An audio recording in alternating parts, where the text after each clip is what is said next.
Good afternoon, everybody. Welcome to this webinar on the prospects and challenges for the aviation sector in India. I'm extremely thankful to all the speakers for taking their time out on a holiday, on a public holiday, although it's a auspicious day, to be present and to participate in this webinar on the prospects and challenges for the aviation sector in India. I welcome Shri Rajiv Bansal, who is a career civil servant who has held the charge of the Secretary Civil Aviation for 3 years and was earlier Chairman and Managing Director of Air India as well. He has a long history of working in the aviation sector, having been a director in this ministry also.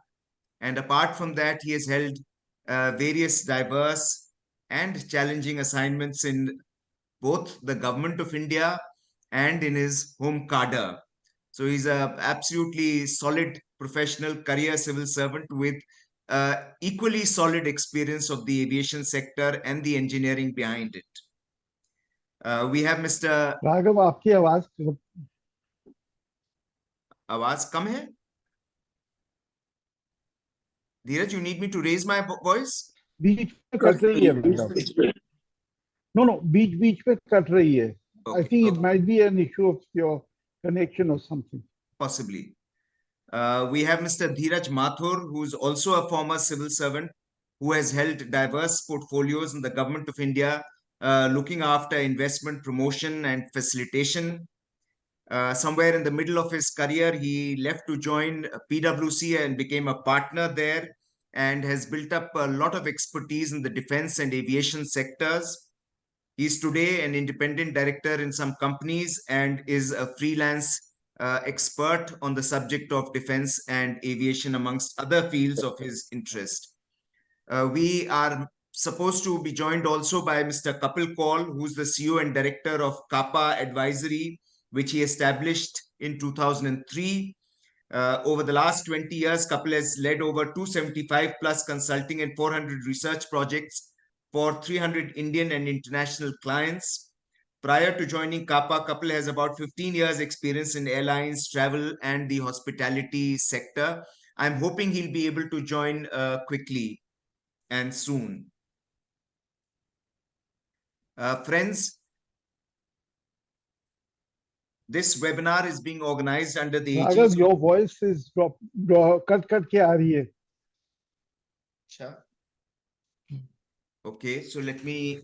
I don't know what's wrong. I think आपका connection ठीक है क्या? ये normally होता है जब अगर connection poor हो तो. Yeah, can you hear me a little better now?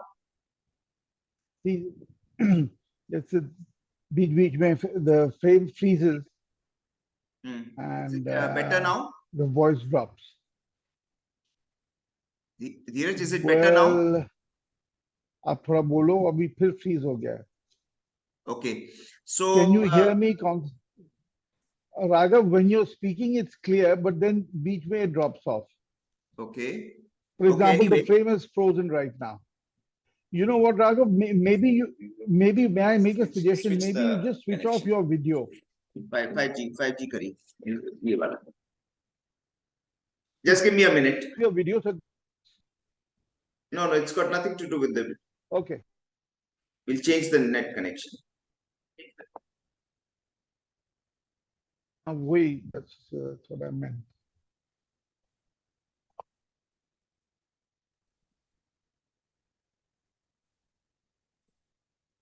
Yeah, I think this connection should be a little better. Dheeraj, are you okay? So far, so good. Yeah. Okay. Yeah. So sounds much better. Sounds much better. Yeah. All right, sir. So we'll stick to this. So this is being organized under the aegis of Cunsult, which is a platform for connecting people with experts. Whoever needs expertise in the areas of any sector can approach us, and they can immediately contact us at cunsult.com, and we will immediately place a suitable list of experts that they can connect with. Now, while starting off on this subject, I want to just mention how important aviation has become globally today, in view of the fact that it has a multiplier impact all around for trade, e-commerce, tourism, etc. It is a sector which accounts for about 4% of global GDP and is a major contributor to multi-dimensional global prosperity. Despite COVID-19 and the travesties and adversities that were created because of it, and the lull in the aviation sector and the tourism sector, it has pretty much roared back into action now. And this is reflected in the increase in the number of travelers, the action at the airports, including the smaller ones, and the rise in airfares and profits of performing airlines. Airlines are leasing more planes, and there is a palpable shortage of planes globally, as one reads from various reports. The 6 to 7% consistent growth of the Indian economy has clearly contributed to this upturn in the aviation sector. And if I was to look at some broad preliminary stats, then in FY 2023, India's aviation sector handled about 200 million airline passengers.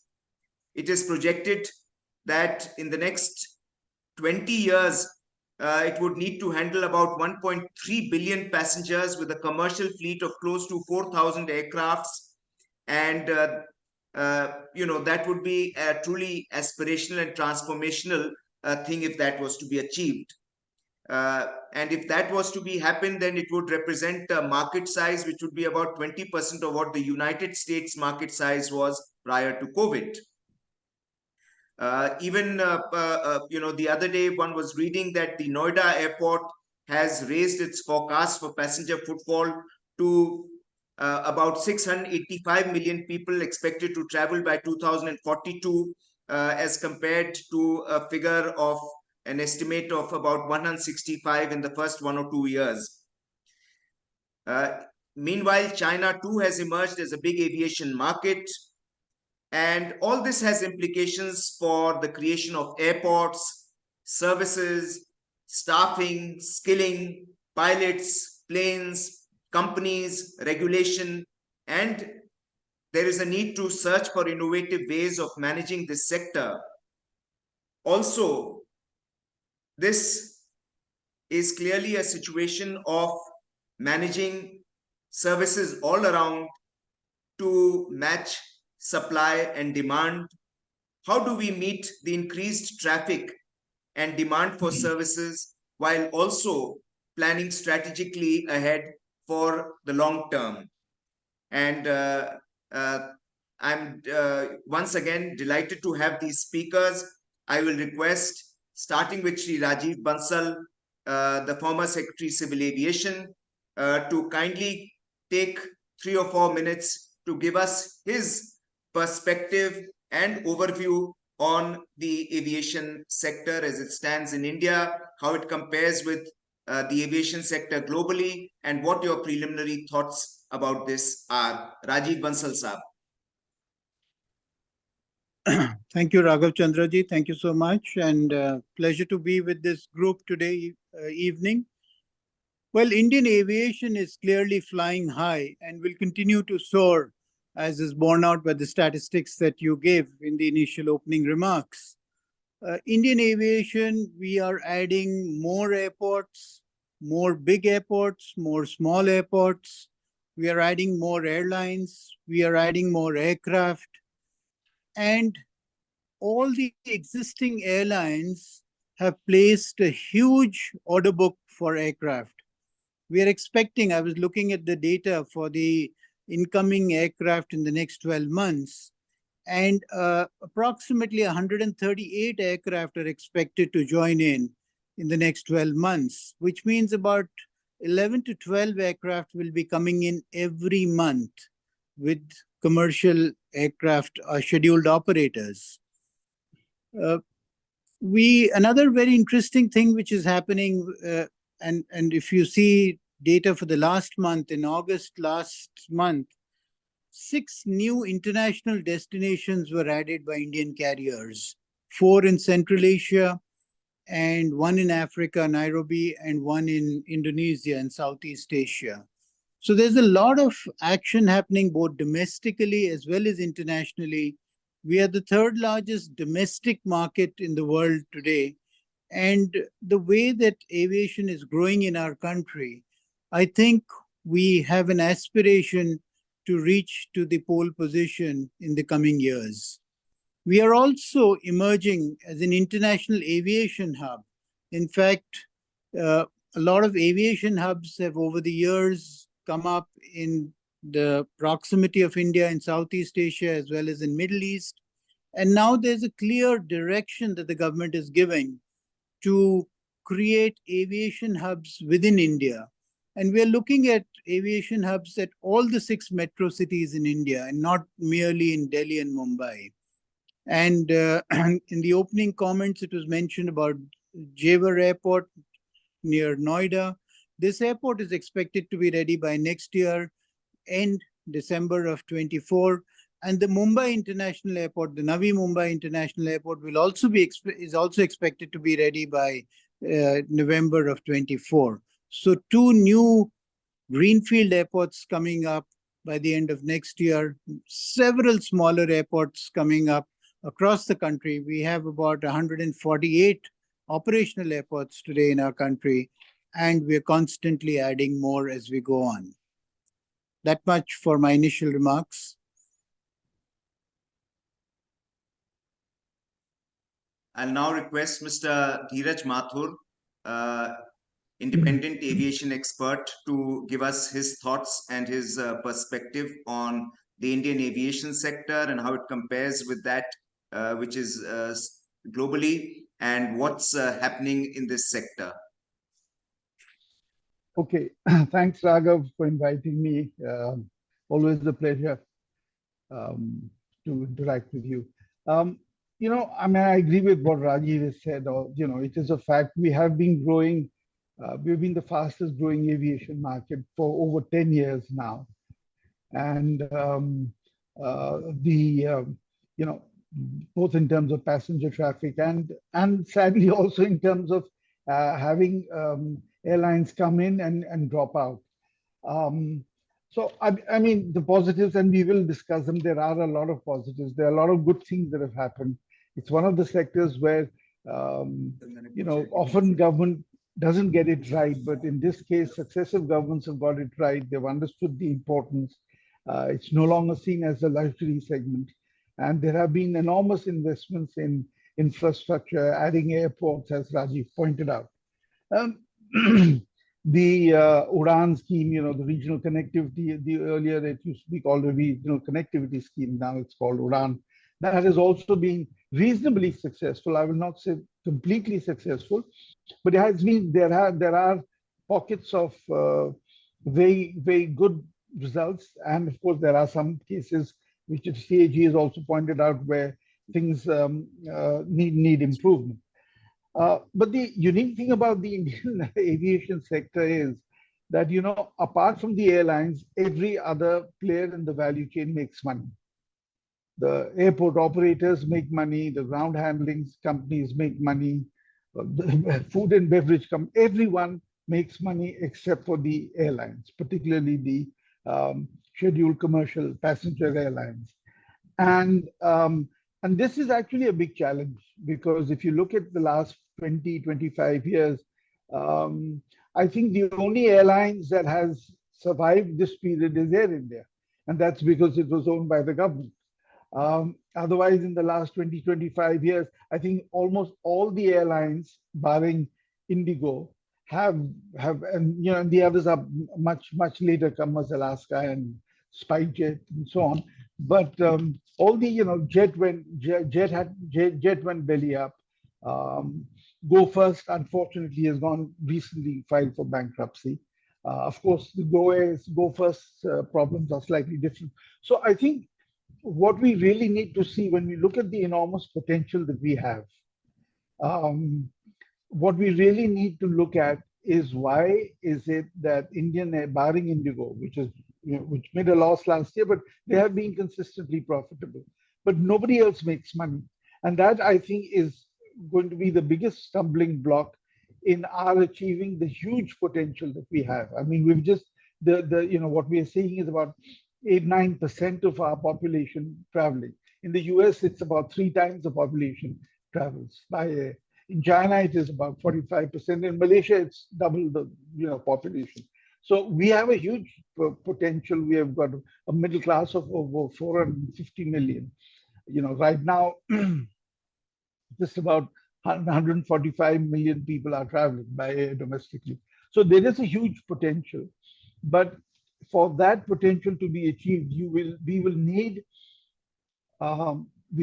airlines that are making money, that are competitive, and there is competition in the market, so that prices are under control. These, to my mind, are some of the biggest challenges to our achieving this huge potential that we have. I think as an initial, initial opening remarks, I'll just stop here. Yeah. Thank you, Dheeraj. Since Kapil is not there, I will move forward in the interregnum to raise the issue, in fact, raise some of the key issues that confront this sector today. And you did touch upon the Go Air issue and the fact that, Indian airlines are not making adequate profit. So the US, for instance, has, very little competition. And one of the critiques of the US aviation sector is that there is not enough competition there. And 4 carriers command 80% of the aviation market in the US. And the per passenger earnings of airlines there are about 3 times that of the European Union. And the fares are also more than most other places. Which hints all at the low level of competition there. In fact, as a result of that, the ratings of American Airlines are also not that good in the Skytrax ratings as compared to that of the European airlines. And one of the reasons there is that the US has capped the level of they say that you can't have more than 25% foreign ownership in an airline. Now, Rajiv would tell us if there are any caps in the Indian sector, whether there are any caps, and what can be done to ensure that, there is both more competition and at the same time, better quality of service delivery for the airline sector in India, in the light of the fact that we have challenges before us. We have a scenario of Jet Airways and Go Airways, part of the IBC, the Insolvency and Bankruptcy Code NCLT process. And we have slowly, with the prospective merger of the various other airlines and the consolidation that may be taking place, we've seen a situation of Akasha Air, having to go to court against its pilots who suddenly left summarily. So in those situations, as they say, we have to wed competition with profitability. What are the implications in the days to come for the airline sector, Rajiv? How do we circumvent and deal with this issue? Or are we going to see just 2 or 3 airlines capturing the Indian market and dictating quality terms to the passenger? Yeah, several points raised by you Sorry during for that, the interlude. Now, I'll try and address all of them. Just to get some facts on the table, we don't allow foreign airlines, and the maximum percentage that they can own is 49% in our sector. Foreign airlines are allowed only up to 49%. So majority ownership has to rest with Indians. And there is a clause of substantial ownership and effective control which must reside in India. And this is a practice globally. Most countries don't allow airlines of other countries to own their domestic carriers. Airlines business is really a tough business. Top lines are generally good, bottom lines are not so good. And I would feel that our aviation sector is kind of still in a very nascent stage. And I think the privatization of Air India actually is a starting point of Indian aviation. Although we are celebrating 75 years of independence now, the privatization of Air India just happened last year, and that's a kind of a watershed moment in Indian aviation, because it provides a level playing field for all carriers to compete with each other. Air India itself is trying to merge and coalesce 4 carriers: AirAsia that they had, Vistara, in which Tata Group had 51% equity, Air India, which they purchased, and along with the acquisition came Air India Express. So they're reconfiguring themselves to have a full service carrier as well as a low cost carrier. And each of these 2 carriers will operate both domestically and internationally. So that would place basically 2 carriers under the Tata's group, one full service carrier, which would operate domestically as well as internationally, and another low-cost carrier, which would also operate domestically and internationally.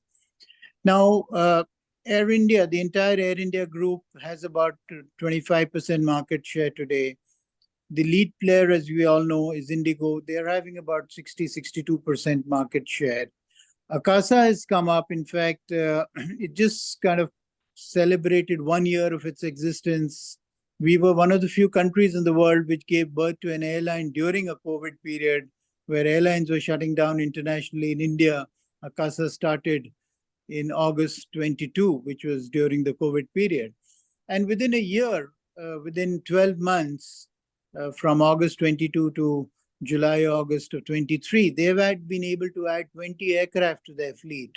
And in fact, the growth pangs that you mentioned about, where they're suffering shortage of pilots and pilots defecting to other airlines, it's a challenge, I know, but it's a good sign that aviation is growing and there is so much demand for pilots that pilots are switching airlines. And Akasa is clearly growing. They have ambitions to operate internationally, and I think within a month or 2, they would be starting international operations. In India, 20 aircraft are required. The minimum fleet size of 20 aircraft is required to operate internationally. And then there's SpiceJet, which has a market share of about 4 to 5%. And there are 2 other players in the system. One is Alliance Air, which is owned by government, small aircraft, primarily servicing tier 2 and tier 3 cities with about 25 ATR 72 aircraft. And they have a market share of about 1.5%. And there's another airline, which is their Star Air, which has aircraft from Embraer, the Brazilian company Embraer. And they are also adding fleet to their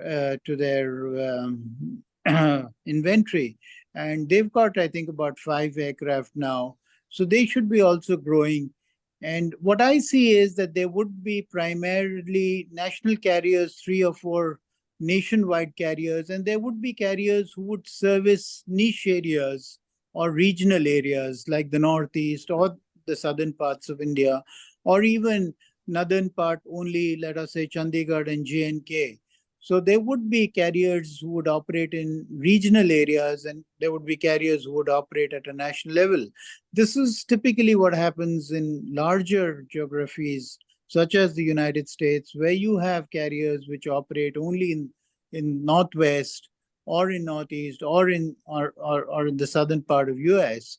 So there is scope and place for carriers who operate in a niche segment or in a regional segment. So our aviation is, the Indian aviation story is, I would say, still at, point 0. And this is, in fact, a starting point following the disinvestment of Air India. This is a new beginning for the Indian aviation. Thank you. Yeah. Thank you, Rajiv. You put it across very, very well, and I think you've given a very to a passenger and as a public administrator, it does give us great relief to hear your consoling, words of solace that things are in control and will remain in control, and that there will be 3 or 4 major carriers at any given time. That is indeed, perhaps an ideal situation for a country of our size. I understand that Mr. Kapil has also joined. Kapil, can we see you, please?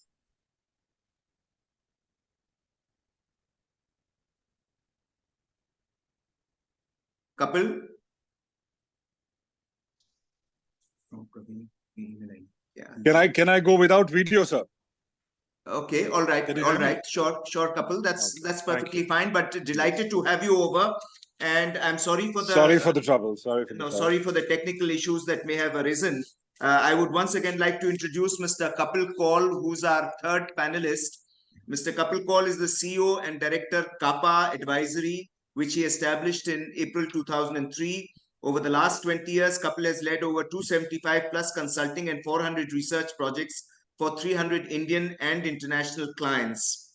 Prior to joining the Center for Civil Aviation, Kapil has about 15 years experience in airlines, travel, and the hospitality industry. And as you can see, he looks extremely fit and ready to take charge of all aviation issues.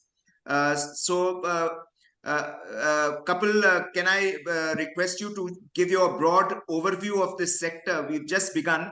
And before we raise this other question about, the possibilities of a duopoly occurring in the Indian market, you can, or perhaps you can cover both.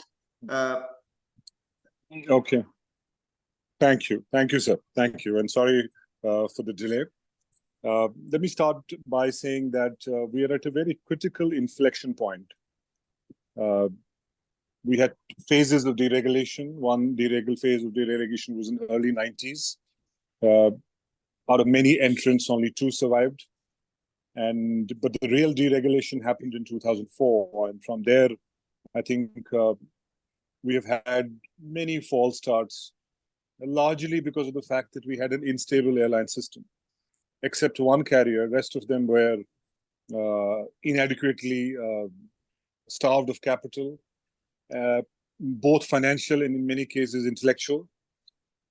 But after a long time, particularly after the last 20 years, the airline system looks stable. We had Indigo, which has a balance sheet, cash, product, brand, but they were only the lone warriors in the aviation system. The rest of them had false starts, but started getting out because of the fact they were seriously undercapitalized, and there were other issues with their business models.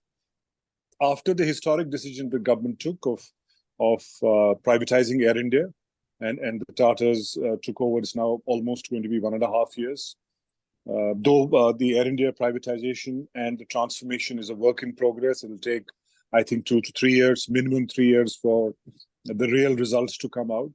But I think we have now 2 airlines which have promoters, which have the ability to put in capital, regular and long-term flow of capital. They can attract good talent. They have the balance sheet, and recently have an order book to support the kind of growth ambitions they have. We never had 2 airline pillars who are as strong as they look to be right now. And that is the major change that has happened over the last, let's say, 2-3 years, that the airline system looks more stable. Even Akaxa, minus the pilot problem, are well capitalized, and I think they're looking for more capital. So I think we're fundamentally well placed for the future. And our challenge always has been that we had an unstable airline system. Now, once that gets sorted out, as I said, Air India will take, my assessment, a couple of years to get there. But broadly, I think once the airline system is stable, the ecosystem around the airlines and the aviation works more stronger.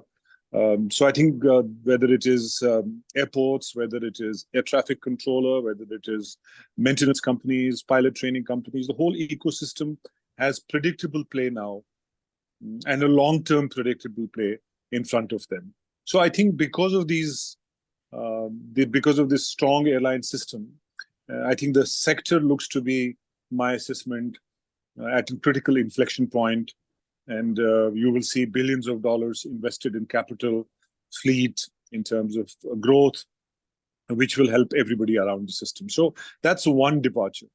Second part, which is uniquely partly as a result of COVID, is that our airport infrastructure, for the first time, is not going to be lagging behind infrastructure growth. You have the metro airports now. We have almost about 500 million structural capacity plus maybe at the metro airports.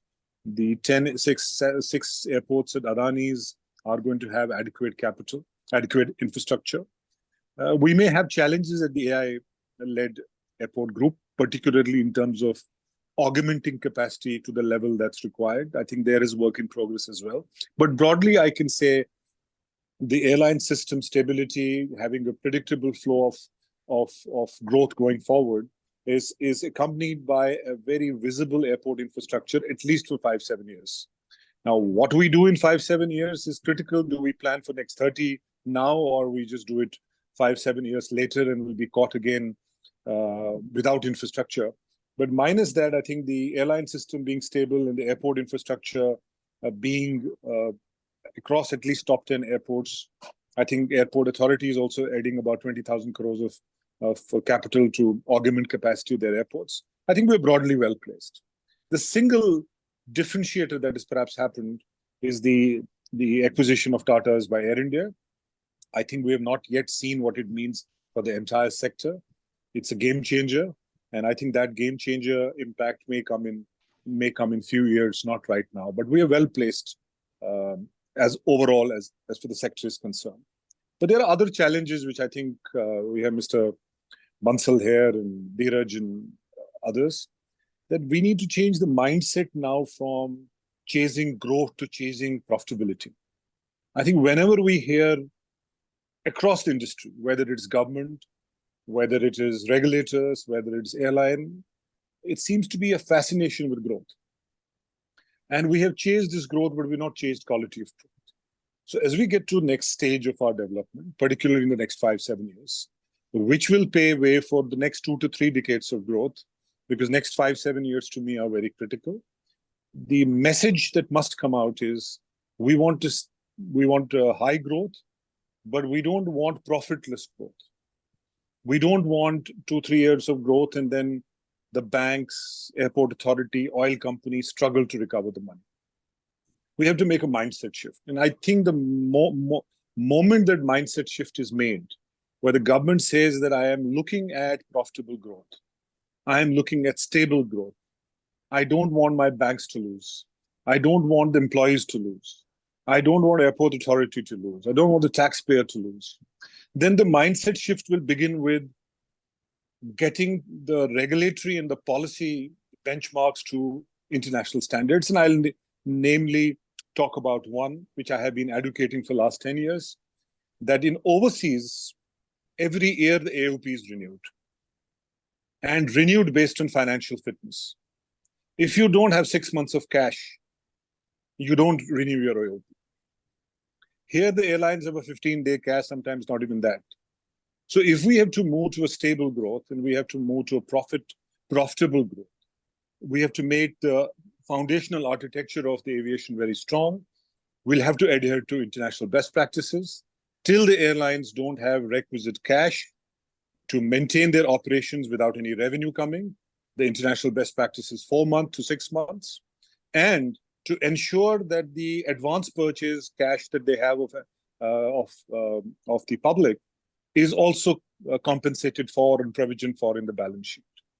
Now, that is a vital thing for the aviation system to look stable. Now, it's up to the government. I have made, when Mr. Sinha was the minister, I had requested, Mr. Dr. Zaidi was there during the time. I'm saying till you don't make this change, till you don't make financial fitness as a criteria for renewing AOP, I think we will always have the challenges that we are facing currently. So otherwise, I think the growth in India, we call India as the market of the 21st century. Our seats per capita, in spite of the last 15 years of growth, is still at the bottom of the top 20. The seats per capita on the international is bottom of the top 20. We have a decades of growth ahead. But should we decide to change track, get into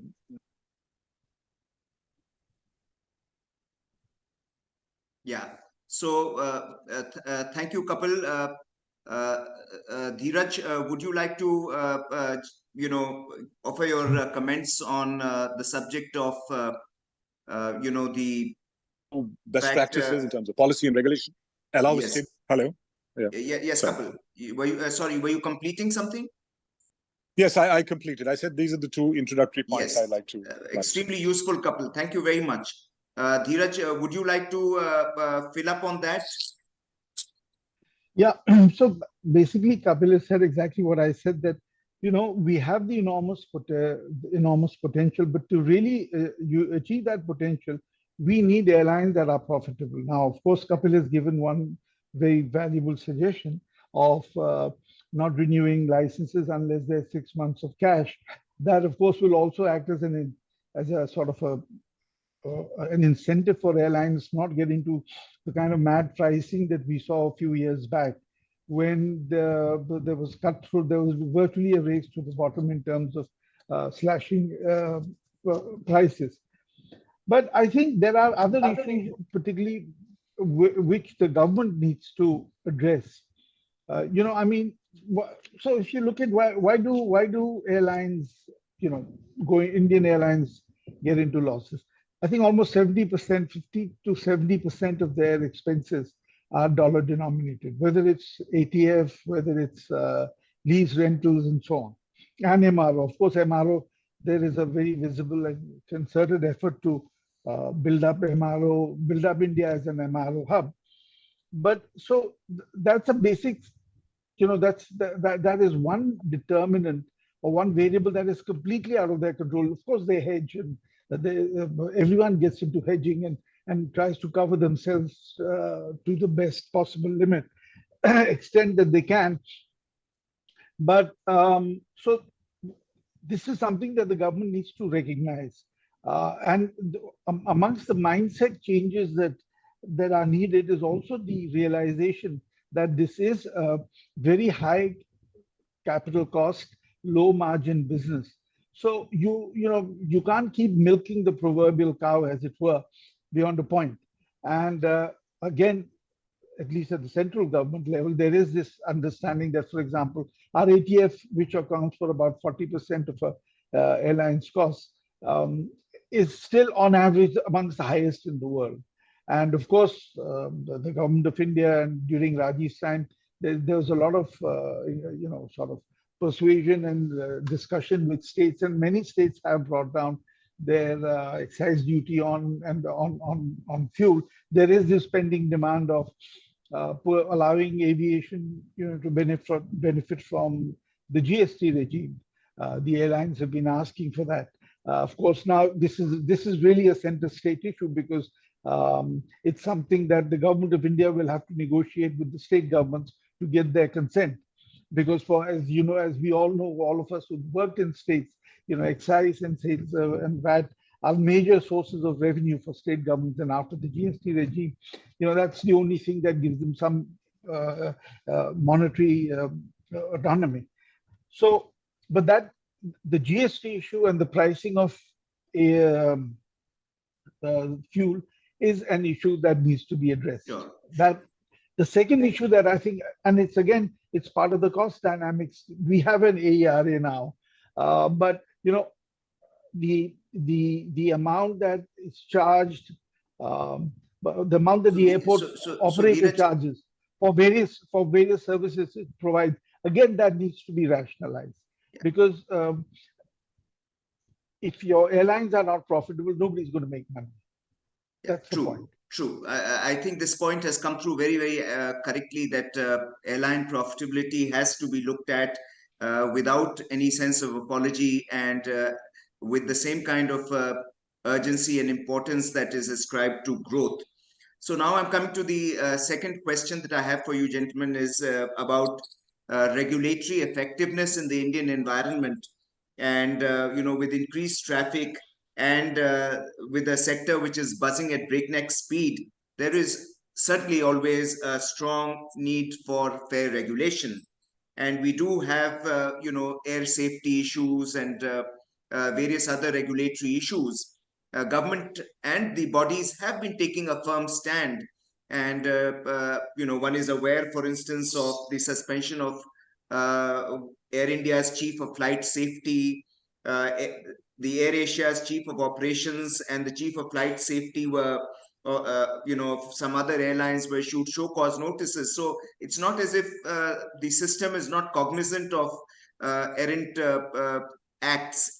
However, perhaps it would be useful to know from Rajiv and a couple whether the regulatory mechanisms are strong, because one of the reasons, when the Boeing MAX failures took place was that the American aviation system was subject to some kind of regulatory capture. Do we in India, are we being able to provide requisite muscle to our regulatory authorities to behave autonomously, independently, and strongly, while protecting, at the same time, not discouraging or totally stifling growth? So Rajiv, I think you can go first. Okay, thank you. It's a very valid point, and safety is paramount in aviation. In fact, the hallmark of aviation is safety, and if there is kind of any slip up in safety, aviation is it will just perish. So safety is the most important parameter for the aviation sector. There has been a lot of focus on safety and some of the incidents you did mention. And our safety regulator, the DGCA, is constantly on watch on this. And as I said earlier, for us, for the Indian aviation, it's almost like day zero, as actually the Amazon chief says it's day zero in his company. Jeff Bezos uses this expression. So for us, it's day zero for Indian aviation. And as we grow, our regulators will also grow.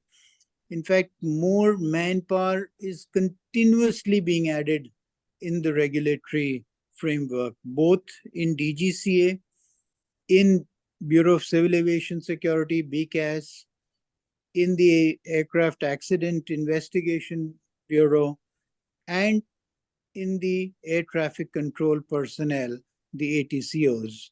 So everywhere, to manage the growth that is happening and is going to happen in the next 10 years, more manpower is continuously being added. Also, it's important to see that, airlines and the aviation system is audited by international bodies. There is an 𝐒𝐞𝐜 audit. The International Civil Aviation Organization conducts an audit. And there is an audit conducted by the FAA, the American safety regulator. And happy to note and bring to the notice of everybody that in both these audits, which were conducted during the current year, 2023, Indian, the airlines and the aviation system came out with flying colors. But there have been learnings from all the audit observations which have been made in the earlier audits, as well as in the audits, in the observations that have been made this year. Some of the observations which were made in earlier audits was about empowerment of our regulators. And over the last 2-3 years, this is one big step that has happened, is about empowering the DGCA to impose fines, to impose penalties, to impose financial penalties on the regulated entities. And regulated entities are not only airlines, but also the airport operators. So we have, through various rules and regulations, given the DGCA more teeth, and that is helping. Likewise, the Bureau of Civil Aviation Security, in a recently issued AVSEC rules, aviation security rules, they have been given powers to impose penalties on the entities that they regulate. So I think this will help strengthen our regulatory oversight system. Thank you, Rajiv. Kapil, would you like to add anything to this? No, sir, I agree with Mr. Bansal. All right. That All right. lot of other things. I'd like to only add two things, and I missed saying that before. Apart from the financial fitness that I talked about, I think it's time that the corporate governance in the airline sector and aviation sector is given a much more deeper look. The institutional leakages in the airline and aviation system are historic. If you look at, I'm not going by the current airlines, the airlines which are closed and the data that's in the public domain. I don't know, maybe there are many other sectors who have the corporate governance challenges and institutional leakages to the extent the airline has. But if you go by track record, I think the airlines are fundamentally profitable in spite of extra fuel tax, very high direct and indirect tax. I think the leakages are poisonous for the sector. I don't know what the government would do. We review the sector almost every quarter. We're doing a review on the fundamental review of airline profitability next week. I just did some sensitivity analysis of certain percentages of the leakages. You get sector mostly profitable over a 10-year period. So I think it's I've been saying this before, that the whole system must have the institutional mechanisms to check the institutional leakages. Otherwise, there is no way some of the inherent malice that's in the system can be taken care of.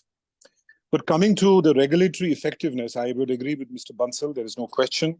But I think only thing that I would like to add in my experience of 20 years, we've done a lot of work on the safety side as well, that the regulatory effectiveness will only come provided you have regulatory competence. And regulatory competence in a changing world of aircraft technologies, air traffic technologies, the new buzzwords like AI, the way they are going to disrupt, that regulatory competence is fundamental to regulatory effectiveness. Now it's up to us to say that how do we get to, do we need that regulatory competence, particularly as we see game-changing growth, which will redefine the way the sector is. I think it's time that the government basically adheres to two things, and I will try to highlight that again, that if government could privatize Air India, take a haircut of 60,000 crores, I don't see any reason why we can't hive off, make DGCA independent, make BCAS independent, hive off ANS as an independent company. These are strong institutional measures. Once you make them independent, obviously with ring fencing in terms of their governance, I think over a period of time, the regulatory effectiveness will come into play.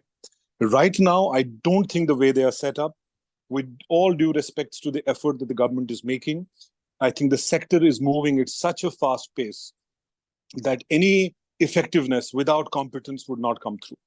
So it's my request, as we build institutional pillars for this game-changing growth, the independence of DGCA, independence of BCAS, hiving off ANS, and also looking at what we're going to do to Airports Authority of India in the future. These are fundamental reforms. And I think if we do these reforms over a period of time, it's not going to give you results instantly, but the growth framework will be supported by the institutional foundations that this growth requires. So I like to highlight that. Otherwise, I think the government has, over the last few years, done enough. They're aware that the safety, security, the airspace regime needs to be in line with international standards. But I think the change and the pace of growth is going to be so significant that I think unless and until we take these institutional measures, we would not reach there. Thank you. That's all.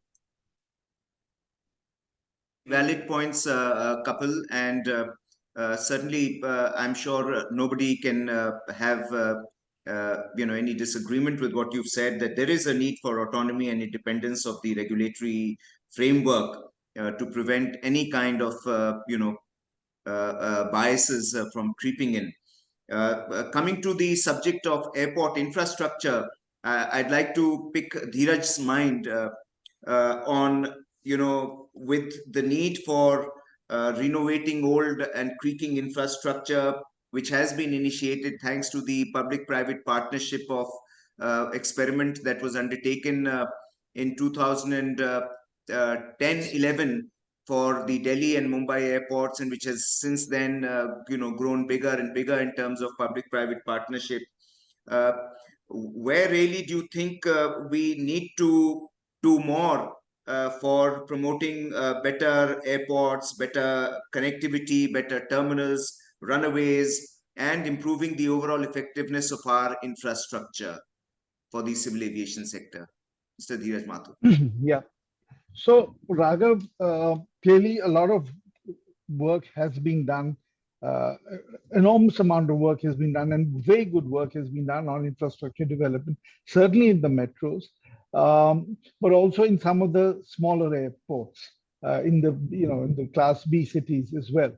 And this is, as we speak, a work in progress, and there is a major push for developing infrastructure. Now, the challenge is going to be in the B and C class airports, particularly those that are owned and managed and run by the Airports Authority. That's where there will be a big challenge. And it's going to be somewhat similar to this is sort of closely connected with the regional connectivity scheme. I mean, in order to have regional connectivity, greater connectivity, you need to have more airports. Now, the thing is, we have to figure out, and because in the type B and the tier 2 and tier 3 cities and towns, you're not going to have large aircraft. You're not going to have a very heavy volume, and therefore your pricing has to be, and the facilities that you provide will accordingly have to be moderated. And it's also going to be difficult to find private capital to get in to make investments there. So we will have to rely on Airports Authority to make those investments. So the issue is, how can we make Airports Authority more efficient? How can maybe we should look at corporatizing it, getting it out of government and making it an independent company that is charged with owning, maintaining airports, raising capital, and plowing it into those airports. There may be need for some government support, particularly in the tier 3 cities where you have very low traffic density. So I think the challenge is going to be, because unless you develop those tier 2 and tier 3 destinations, you're not going to get the kind of growth that we are imagining.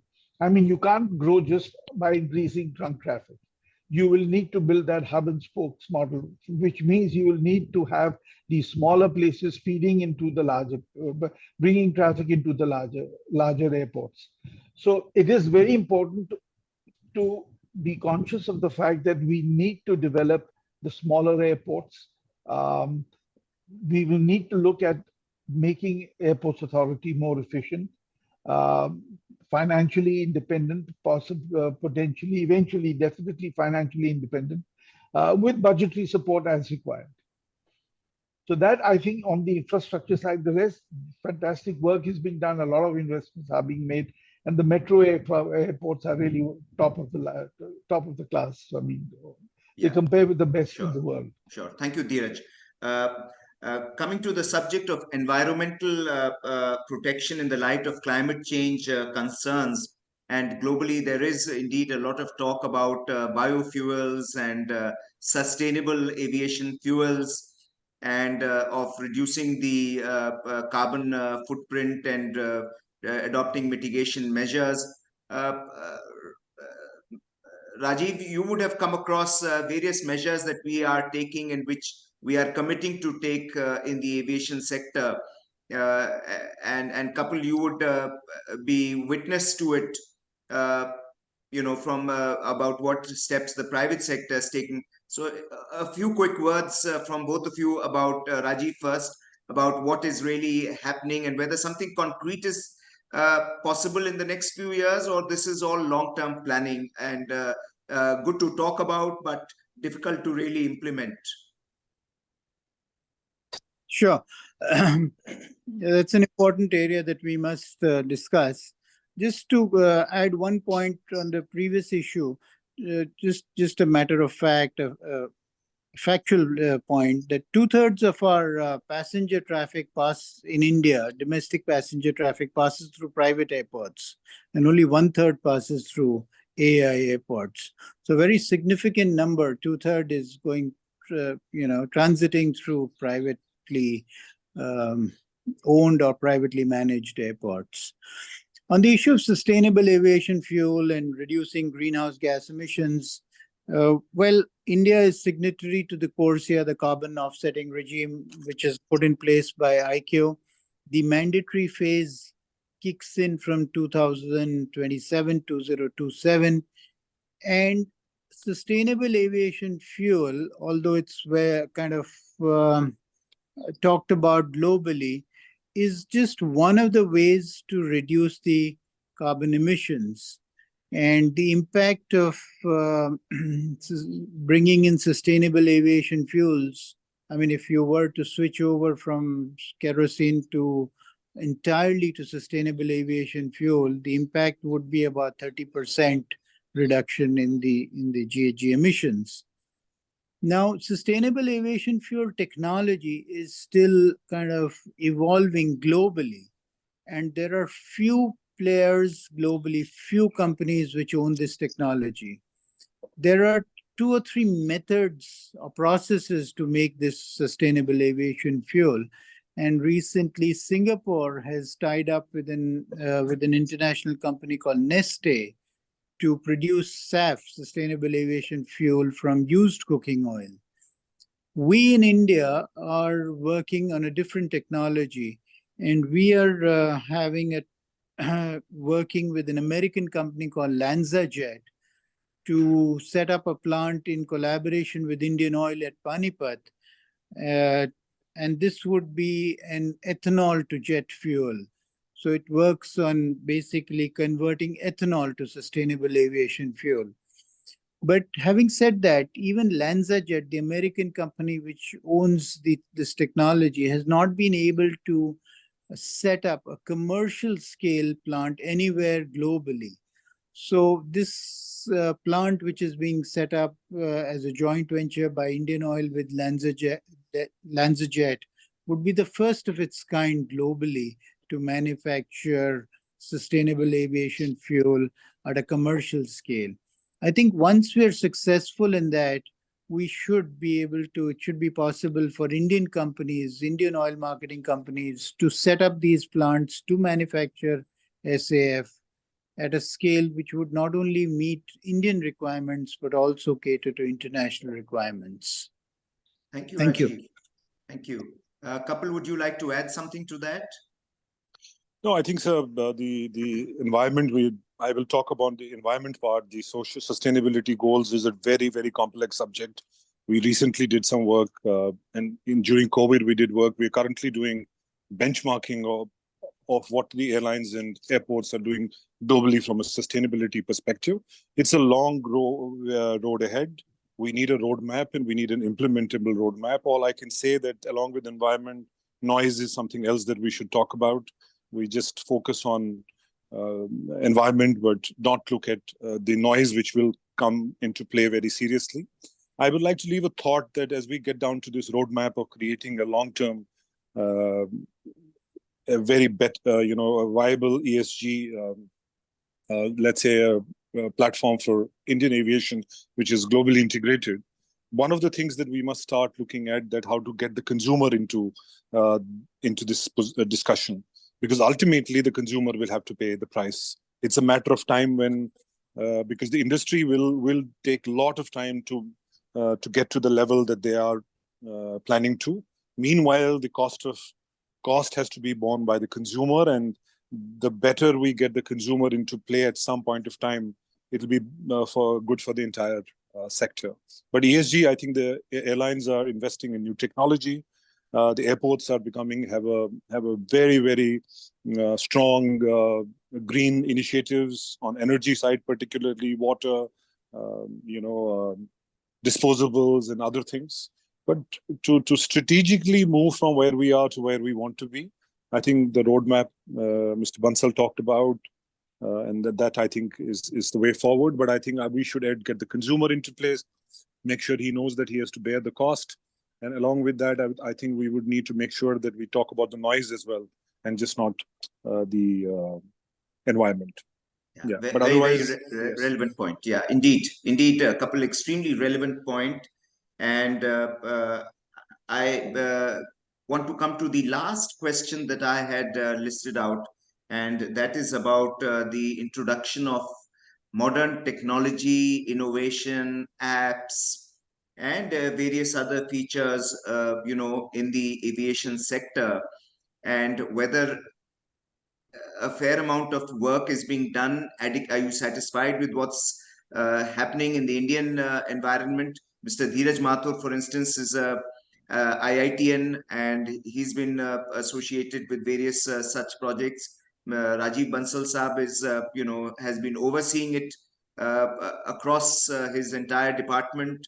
And couple, you've been witness to it, from various perspectives. We've had recently in the newspapers, there was this report about how the GPS of certain, planes was tampered with.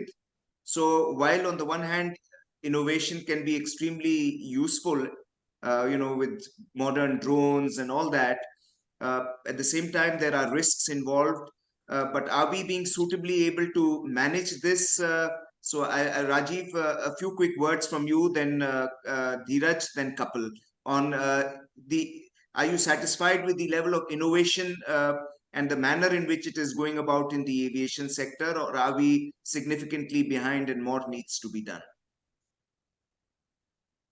Yeah, unfortunately, aircraft manufacturing is not a big industry in India. In fact, one of the participants has raised this point about aircraft manufacturing. So there's not too much happening in our country, much as we would like it to happen for OEMs to come up and set up manufacturing units in India. One small initiative that the Indian Air Force has taken is for setting up a JV with Airbus for the manufacturing unit in Vadodara for the C295 aircraft. There are a couple of aircraft projects that HAL has been working on more in the military space. But this ecosystem will develop as we go forward. The OEMs must also come forward and set up shop in India. Safran is planning to set up a huge engine shop in Hyderabad. They've already committed to do that. And this will spur innovation in the manufacturing sector. There's a lot of innovation, I would say, happening on the consumer side. The way, let us say, passengers are transiting through airports. There's a whole new Digi Yatra scheme which we have put in. It's a facial recognition technology which allows passengers seamless entry into airports. So at 3 points in the airport, you can kind of, breeze through with your face as your identity. So that's one area where we've done pretty well. There's no country in the world of our scale and size which has been able to do that. And this is primarily thanks to the fact that we have a strong Aadhaar digital identity across the country. Thank you. Yeah, absolutely. And Digi Yatra, I've been using it consistently, and it's a great help. And it streamlines your entry very effectively and makes it so much more efficient. Kapil? So I think on the aircraft side, the order book that we have and the order book we are going to have over the next 20 years, if we start now and put a pressure in, I think whether it is Make in India, and it can't be just at the aviation ministry at the government level, highest in the government level, it's a matter of time. Airbus has a plant in China to manufacture aircraft. As our scale increases, the number of aircrafts increase, both Airbus and Boeing, I think it's a matter of time. So I don't see an issue with respect to the manufacturing of aircraft here. It will take time, but at some point of time, we're going to get there. And we've also talked about, whilst the private sector airlines should be free to commercially negotiate, but we should see larger soft offsets to the country in terms of R&D, technology, know-how. That should also be a part of discussions when the government actually knows that we are going to be ordering so many planes without commercially interfering with the airlines. There are so many soft offsets that could come to the country. On the digital side, I'll send a paper to you. We've just recently released some work on digital by design, airlines digital by design. I think digital is going to be the core. Aircraft, operating an aircraft asset will be very different from the way the entire airline operations are run. Digital is going to be core. I think there's some progress that you will see with some game-changing results coming from Tata's, because they have institutional like TCS and other digital and technology infrastructure they have. So you'll see a lot on the digital side, both in the airlines and airports. But I think we are very far away in terms of what we need to do in terms of digitalization. Thank you Aircraft very much. manufacturing is a matter of time. Yeah. Thank you very much, Kapil. That was indeed very useful. Now, before I end this, most of the questions that have been asked in the chat box have been sort of answered by the speakers in the course of their discourse.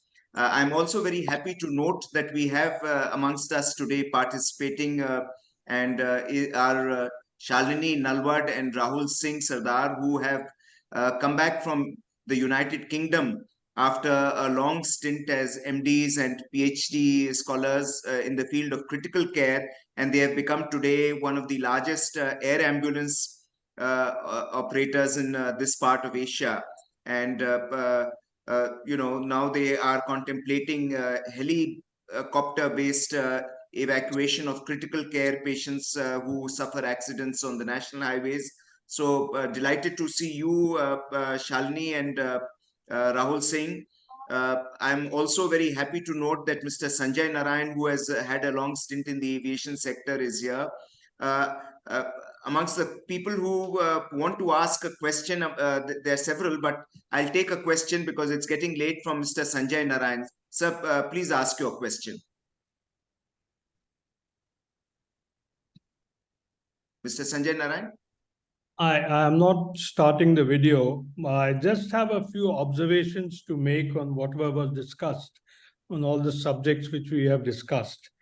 Number one, I think time has come that India invest money into making New Delhi a hub for like Dubai for all international airlines. And if the state or the central government can offer incentives to foreign airlines, I don't remember now which freedom it is, but freedom to pick up passengers also from India, instead of just having like London, Delhi, London. If they're allowed to pick up passengers from India, I think it will lead to a lot of facilitation for airlines to think of making Delhi a hub instead of going to Dubai. And I think government support in this will definitely be necessary. As regarding leakages and other things which Mr. Kapil Kaul also referred to, if we are already a fifth largest economy aiming to be the third largest economy, I think time has come for the government to ensure that a consortium of banks in India gets down to the business of leasing of aircraft. One of the biggest problems which airlines have, I think my knowledge may be dated, is about leasing of aircraft. And if this leasing of aircraft can be done from India, a lot of benefits will accrue to airlines. We can deal in rupees, and many of the things which we strive for as a nation can be fulfilled. I'm also disappointed to see that two-tier airports in India, Alliance says shares only 1.5%. Now, even if we develop airports, two-tier cities, it is not merely the airports or the airlines going there which makes a difference. What makes a difference is how many passengers the airline is able to pick up in its first flight out of that place and in returning to that city. So as long as we do not encourage this, no amount of encouraging building airports or asking airlines to go to two-tier cities is going to help. As far as the regulatory issues which you were talking about, I think time Mr. has Sanjay come Narayan, to make... Mr. Sanjay Narayan, I'll just skip. Thank you very much for your observations and comments. Extremely useful and pertinent in the light of your experience of this sector. Mr. Pradeep Gupta, your question has been answered by Mr. Rajiv Bansal. I hope that is okay with you. And Mr. Pradeep Gupta, would you want to further ask something on the question of MROs and manufacturing? Yes, sir. The MRO thing, because for the large number of Air Force requirement, I'm more interested in the defense capability development. It can come very well through the civil aviation sector, because dedicated to defense, everything cannot be taken up by the defense ministry, but the civil aviation sector can supplement that. The aircraft manufacturing, lot of components are common. So that is one part. Second is the MRO, because almost all the major aircraft go outside. We have not been able to pursue the MRO development in Nagpur also, that is pending for quite long. And in other areas too. Delhi will have shortly 2 major airports. So we have to give a serious thought. It very focused approach has to be given. Let the civil aviation get all these facilities, and defense will almost 100% benefit from this, because dedicatedly nobody is going to give us technology on platter for the defense aircraft. So my point is only this much. Thanks. Mr. Bansal, Rajiv ji, would you like to answer this in any further comment? No, not really. I mean, I agree with him that there is a need for working together between the civil side as well as on the defense side. And there is work going on in this direction. We do try to optimize between the civil side, the civil aviation side, and the HAL and the defense side. We do that. And has the Nagpur MRO not come up because it's been on the anvil for the last 15 years? No, there is an MRO which was set up by GE for engines in Nagpur. Unfortunately, it didn't get the traction that it was expected to. But now let's see, with the privatization of Air India, perhaps the utilization of that MRO should increase. And, one big problem, Raghav. Yes. Raghav, I just go ahead, Dheeraj. One of the first papers I wrote on the aerospace and defense sector, we had projected, this is way back in 2008 or something, that the MRO business in India had a potential of about 15 billion by 2020 or so. Now, there were a number of issues, particularly pertaining to taxation and customs duty, that didn't allow the MRO sector to develop. Fortunately, most of them have been resolved, I think, in the last couple of years. So now we should definitely see this sector growing, because those taxation issues are really serious. They were so serious that we used to talk to clients, and it just didn't make economic sense to set up an MRO facility here. When I don't want to get into details, but offline I can always So those have been addressed. So now we should be seeing more traction. More traction happening in MRO. Thank you, Dheeraj. So we come to the end of this very, very illuminating, very, I would say, stimulating and exciting, vibrant, very positive session, and we end on a very, very optimistic and a happy note that things are really happening, are very much in control. And as Mr. Rajiv Bansal said, this is a point of inflection for us. We've hit ground zero for our aviation industry.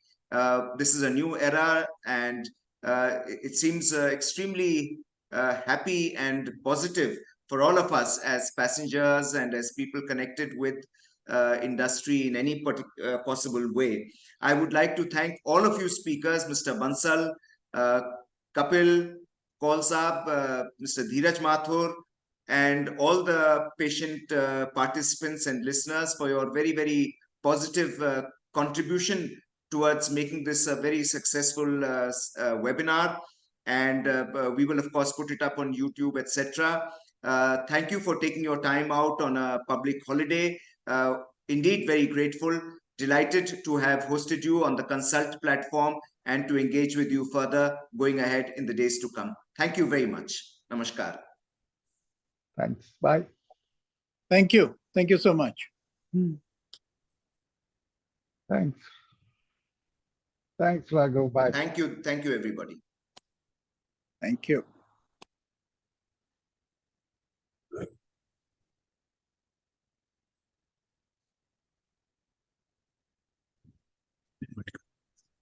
इसको जो भी है मिट all नहीं है कोई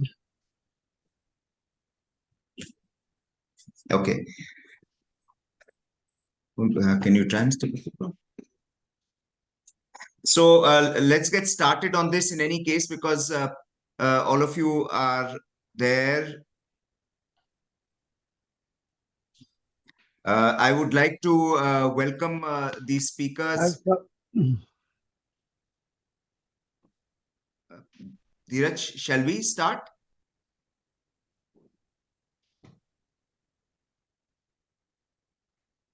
Yep.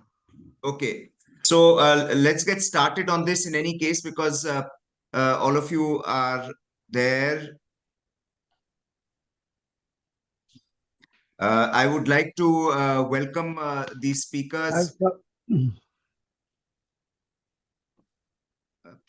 Dheeraj, shall we start?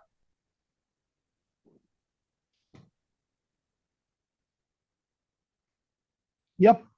Okay.